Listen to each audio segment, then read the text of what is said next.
Good evening guys, आप लोग कैसे हैं? I think you are well. Today we are talking about preparation of polytechnic and ITI. Okay, are you ready? I am ready. Let's start.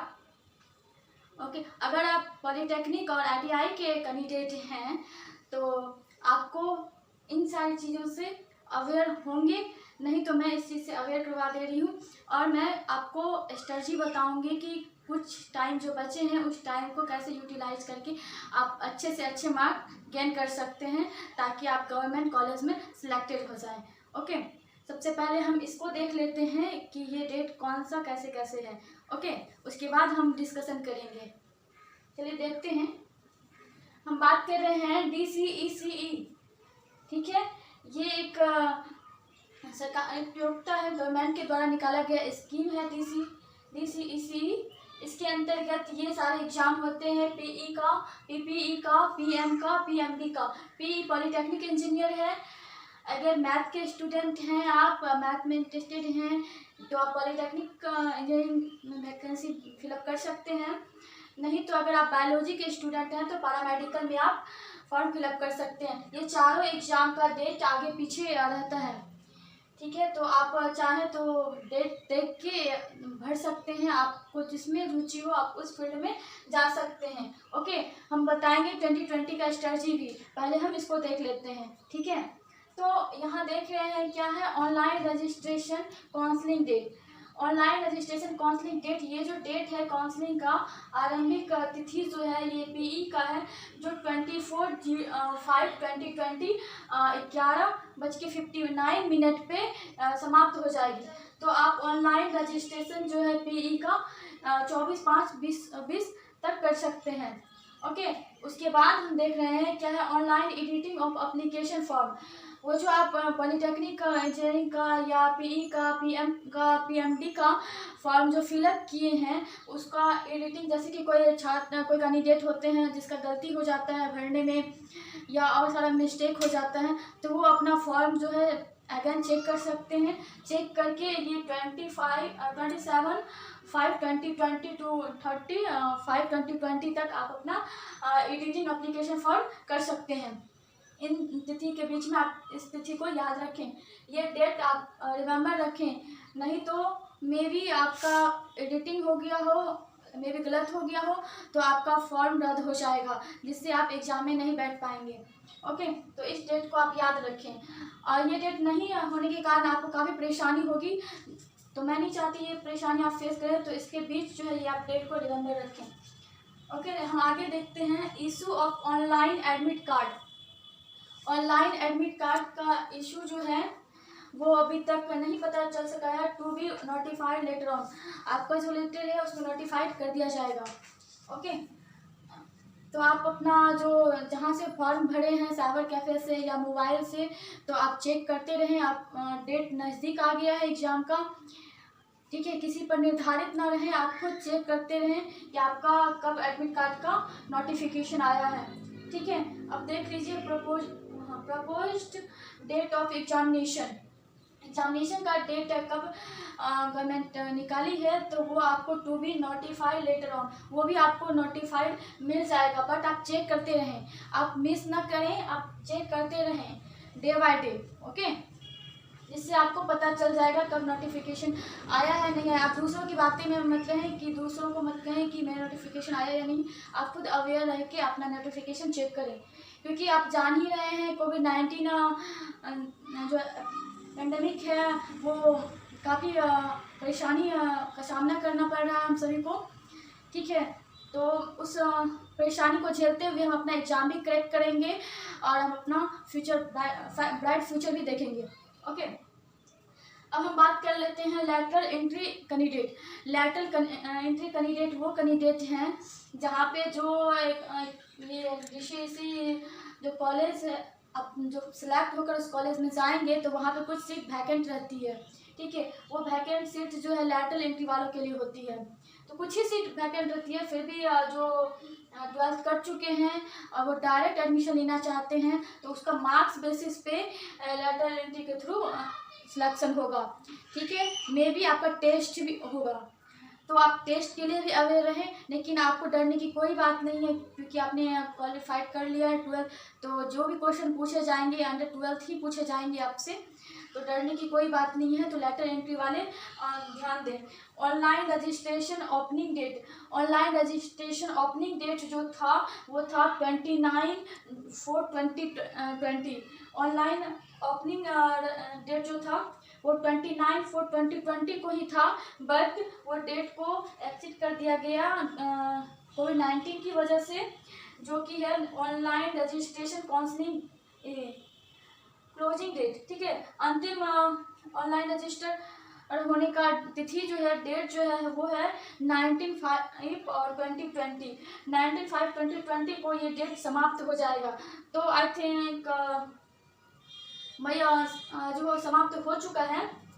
तो आप इन सारी बातों से अवेयर हो चुके हैं। अब हम बात कर लेंगे क्या स्ट्रेटजी होना चाहिए 2020 पॉलीटेक्निक और ITI को क्रैक करने के लिए, क्या स्ट्रेटजी होना चाहिए, या ITC PPE PM और PMT कोई भी एग्ज़ाम हो तो उसके लिए एक स्ट्रेटजी बनाना काफ़ी ज़रूरत हो जाती है जब समय नज़दीक हो और हमें काफ़ी सिलेबस को कवर करना हो। तो आप ऐसा कर सकते हैं, जो भी इसका सिलेबस है आप सबसे पहले जो आप इसकी वेबसाइट पे जाएं, DCEC की वेबसाइट पे जाएं और वहाँ पे आप वहाँ से सिलेबस फाइंड आउट करें, ठीक है। अगर नहीं हो पा रहा है तो आप कमेंट सेक्शन में कह देंगे तो मैं नेक्स्ट डे कर दूँगी।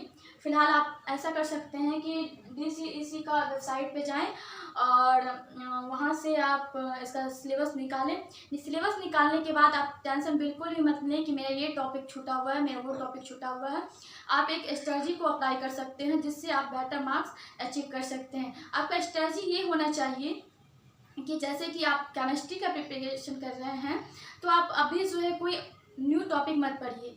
आप सिलेबस देख भी रहे हैं तो उस सिलेबस में आपको कुछ पढ़ा हुआ होगा, कुछ नहीं पढ़ा होगा, ठीक है। तो आप स्ट्रेस फील नहीं करें क्योंकि ये स्ट्रेस आपका एग्ज़ाम में कुछ ना कुछ हानि पहुंचा सकता है। इसीलिए आप अभी स्ट्रेस से दूर रहें और जो भी टॉपिक है जो आपने पढ़ा है सो गुड, जो आपने नहीं पढ़ा है उस पर आप ज़्यादा अभी ध्यान नहीं दें। अगर ध्यान दीजिएगा तो आप जो है प्रेशर में रहिएगा और कुछ नहीं। तो मैं ये स्ट्रेटजी देना चाहूँगी कि आप केमिस्ट्री का प्रिपरेशन अभी जो है आप MCQ क्वेश्चन से कर सकते हैं, ठीक है। MCQ क्वेश्चन को उठाएं, ज़्यादा से ज़्यादा क्वेश्चन उठाएं MCQ का और उसमें एनालिटिक फॉर्म में पढ़िए। जो आप मान लीजिए कि एक दिन में आपने 50 क्वेश्चन को सॉल्व किया तो 50 क्वेश्चन को जो एनालिटिक ऐसा कर दीजिए उससे रिलेटेड जो भी क्वेश्चन आए वो क्वेश्चन आपसे सॉल्व हो जाए। जैसे कि एक क्वेश्चन मैंने लिया, उस क्वेश्चन का 4 एग्जाम्पल है तो एक एग्जाम्पल आपने फाइंड आउट कर लिया ये सही है, बाकी 3 जो ऑप्शन है उस ऑप्शन को भी समझने की कोशिश कीजिए कि ऑप्शन ये क्या कहना चाहते हैं। क्योंकि केमिस्ट्री में कभी ऐसा होता है कि कीवर्ड दिया रहता है, उस कीवर्ड को जानने से हमारा एक जो स्टेटमेंट क्लियर हो सकता है, मे बी हाफ टॉपिक भी क्लियर हो सकता है। तो आप इस बात को ध्यान रखें केमिस्ट्री के लिए। तो आप बात कर लेते हैं फिजिक्स की। फिजिक्स में आप जो है फार्मूला को अभी रिकॉल करें, उसके बाद आप क्वेश्चन सॉल्व करें, ठीक है, ताकि आपको थोड़ा स्ट्रेस लेवल कम हो जाए और फार्मूला के बेसिस पे आप कुछ क्वेश्चन सॉल्व कर सकते हैं। और कुछ क्वेश्चन डायरेक्ट वे में दिया जाता है जो कि आप पढ़े होंगे तो आराम से दे सकते हैं, नहीं तो अभी आप ऐसा कर सकते हैं कि पॉइंट होता है या एक सिलेबस अगर नहीं बुक होगी तो बुक में एक पॉइंट वाइज करके दिया रहता है, उसमें इम्पॉर्टेंट जो चैप्टर का निचोड़ कह सकते हैं वो निचोड़ आपको दिया रहता है पॉइंट वाइज में। तो आप उसको रीड कर सकते हैं, उसको याद करने की कोशिश मत करें, उसको रीड करने की कोशिश करें, उसमें से भी आप इम्पॉर्टेंट पॉइंट को अंडरलाइन करके रिमेंबर करें, जो कि आपको एग्जाम के पॉइंट से बहुत बेनिफिट होगा, ठीक है। अब फिजिक्स की बात हो गई। और फिजिक्स में छोटे मोटे फिजिक्स में आप एक चीज़ याद रखें कि यूनिट वगैरह काफ़ी पूछा जाता है। मे भी कभी कभी ऐसा होता है कि क्वेश्चन दे दिया जाए और यूनिट ना पता होने के कारण आपके 2-2 4-4 क्वेश्चन छूट सकते हैं, तो आप यूनिट पे भी ध्यान दें, ओके। और मैंने तो यूनिट की बात कर ही ली और न्यूमेरिकल की फॉर्म में तो आपको मैंने बता ही दी कि आप फार्मूला रिकॉल करें और फिजिक्स से रिलेटेड जो भी आपको दिक्कत हो तो मुझसे पूछ सकते हैं, ओके। अब हम बात कर लेते हैं मैथमेटिक्स की। तो मैथमेटिक्स नाम सुनते ही हमें लगता है कि हमने क्या सुन लिया है। एक्चुअली बहुत बच्चों को टफ लगती है, बट हम जिस चीज़ को टफ समझते हैं वही चीज़ टफ लगती है, हम जिसको आसान बना लेते हैं वो चीज़ आसान लगती है। तो आप मैथ को टफ ना समझें, आप मैथ के लिए एक काम कर सकते हैं। वो काम ये है कि आप आपको प्रीवियस क्वेश्चन उठाएं, ठीक है। आप तीनों सब्जेक्ट के लिए ये स्ट्रेटजी अप्लाई कर सकते हैं। बेसिकली आप मैथ के लिए करें, ज़्यादा बेनिफिट होगा आपको, क्योंकि कभी कभी क्वेश्चन ऐसा होता है कि रिपीट कर दिया जाता है। तो आप मैथ के लिए क्वेश्चन उठाएं और उसको स्टार्ट सीरियल वाइज आप सॉल्व करने की कोशिश करें, जिससे कि क्या होगा, क्योंकि क्वेश्चन में ये होता है, क्वेश्चन जो हमारा प्रीवियस क्वेश्चन रहता है उसमें सीरियल वाइज तो नहीं रहता है। कोई टॉपिक उठाता है, कहीं से क्वेश्चन पूछ देता है, कहीं से उठाता है, कहीं से पूछ देता है। आप उसको सॉल्व करने से ये बेनिफिट होगा कि आपका माइंड जो है मेमोरेबल रहेगा कि आखिर ये क्वेश्चन कौन से टॉपिक से उठाया गया है। तो आपका माइंड हमेशा रीड करता रहेगा। अगर नहीं बनता है वन टाइम अगर नहीं बनता है तो उस क्वेश्चन को छोड़ दे, आगे क्वेश्चन बनाने की कोशिश करें, ठीक है, जिससे आपका माइंड में प्रेशर ना पड़े और आपका क्वेश्चन सॉल्व हो जाए। और जो क्वेश्चन बच जाता है वो क्वेश्चन को आप 1 घंटा 1.5 घंटा के बाद कोशिश करें, आई थिंक वो क्वेश्चन बन जाएगा। नहीं तो फिर आप एडवांस टेक्नोलॉजी है, आप यूज कर सकते हैं, डाउटनर यूज कर सकते हैं, या कोई मेंटर से पूछ सकते हैं, या आप ऑनलाइन देख सकते हैं। बहुत सारा चीज़ है जो आप कर सकते हैं, ठीक है। तो आप अपनी परेशानी को अपनी कमजोरी मत बनाइए, ठीक है। और अगर अभी आपके पास लगता है कि मैंने सारा प्रिपरेशन कर लिया है या कर ली हूँ, तो आप ऐसा कर सकते हैं, मैथ के लिए फार्मूला रीड करें, क्योंकि कभी कभी ऐसा होता है ना मैथ में कि डायरेक्ट फार्मूला ही पूछ देता है। आपको क्वेश्चन दे देगा, 4 फार्मूला दे देगा, आपको फाइंड आउट करना है। तो ये सारी बातों को भी याद रखें, ठीक है। और आपको बता रही हूँ, मैंने अप्लाई किया था मैथ और फिजिक्स, तो मैंने बताया नहीं, मैथ के लिए मैंने सारे क्वेश्चन को थोड़ी बनाना शुरू किया, और बनाने के बाद मुझे जो प्रॉब्लम हुआ मैंने उसको सर्किल कर करके छोड़ दिया। उसके बाद मैं कुछ टाइम के बाद कोशिश करते गई। बाद में मेरे को जो बना सो बना, जो नहीं बना मैंने हेल्प लिया। तो मैंने फिर जो हेल्प लिया तो उससे मुझे काफ़ी बेनिफिट हुआ, जिसके कारण मैं क्रैक कर पाई, ठीक है। तो आप ये स्ट्रेटजी को अप्लाई करें, ये स्ट्रेटजी बेस्ट स्ट्रेटजी है। और अभी जो टाइम है, ये टाइम बहुत बहुत बहुत ज़्यादा इम्पॉर्टेंट है। आप इस टाइम को अभी आप ऐसा ना करें, क्योंकि देखिए ये जो issue of online admit card और क्या है प्रपोज डेट ऑफ एग्जामिनेशन, ठीक है, ये अभी क्लियर नहीं हुआ। तो आप ऐसा भ्रम में ना रहें कि अभी टाइम है, अभी बिल्कुल भी टाइम नहीं है, क्योंकि अब आज 26 आज मैट्रिक का रिजल्ट निकल चुका है, बिहार बोर्ड का रिजल्ट निकल चुका है। तो अब इसमें कोई भी विलम्ब नहीं होगा। मे भी कभी भी आपका अनाउंस किया जाए, नोटिफिकेशन आ सकता है, तो आप अवेयर रहें इन चीज़ से। तो मे भी आपका जुलाई में एग्जाम होने की संभावना है। तो आप अभी से ऐसा कर सकते हैं, जितने दिन बचे हैं आप एक वाइट पेज लें, उस पेज पे क्या करें, जितने दिन बचे हैं उसको लिख लें, और उस दिन में जो एक दिन उठाइए, आप उस दिन में कितने प्रिपरेशन किए उस चीज़ को आप एक कॉपी में लिखें, और जितनी गलतियां हुई आपसे उसको भी लिखें। और इसी तरह करके आप डे बाय डे करते चलें, और जो डे आपका बीत जाता है लास्ट नाइट आप उसको कट कर दें, और लास्ट में सोने से पहले आप 1 घंटा का समय लें। आप जब 10 बजे सोते हैं तो आप ऐसा कीजिए कि 9 बजे जो पढ़ाई है आप वो अपना पढ़ाई स्टॉप कर दें, और 1 घंटा जो आपका टाइम मिलता है उस 1 घंटे में आप एनालाइज करें कि आज आपसे क्या गलती हुई, और क्या आपने जो क्वेश्चन को छोड़ा था वो क्वेश्चन बाद में आपने कोशिश किया तो वो बना नहीं बना, तो आपने कैसे बनाया, तो वो सारी चीज़ को रिकॉल करते रहे।